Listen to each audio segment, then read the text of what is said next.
Hi, I'm Bill Pollock, the sports director for the Missouri Net, and we're getting closer to the start of the Royals and the Cardinals baseball season starting, and I thought, what a great idea to get the kids ready for baseball and softball. So what I wanted to do was give you 10 tips in 10 days, and these are just 10 simple tricks, simple tips to get you ready for the upcoming baseball season.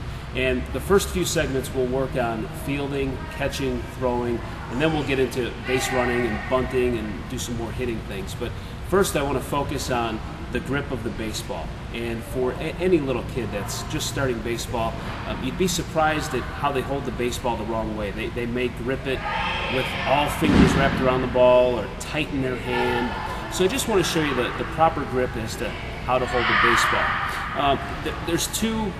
You may hear a two-seam and a four-seam, where the ball comes out of the hand. If you hear a two-seam, what that means is as somebody throws the ball, you've got 1, 2 seams that come toward the person. A four-seam is where you got the thicker part here, kind of like the letter C or backward C, where as it comes out of their hands, you see 1, 2, 3, 4 seams. That gives the person who's throwing the ball the most stability and the most control. So with your young kid, son and daughter, what you want to make sure is that they're throwing with a four-seam. You don't want them holding the ball like this, gripping a two-seam, because these seams can really do some crazy and funky things when you throw the ball. You want them to throw it nice and straight. So a basic four-seam grip is you find the fat part of the ball, the C of the ball, and you take your two fingers, your index finger and your middle finger, and you take your first knuckle and go right over the laces. And your thumb, all your thumb is going to do is rest on the bottom of the ball, and I try to find my first knuckle and line that up with the laces on the bottom, and it gives you the most control. You don't want your fingers too wide, you don't want your fingers too close, just something that's comfortable.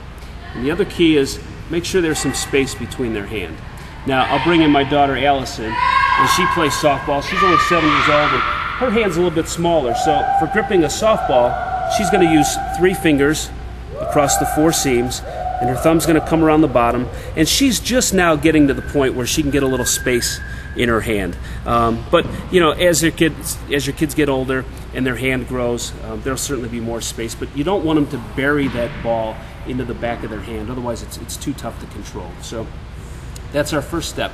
Come back tomorrow, we're going to talk about our footwork and turning our shoulder as we take our grip and now we actually throw the baseball. And we'll see you tomorrow on MissouriNet.com.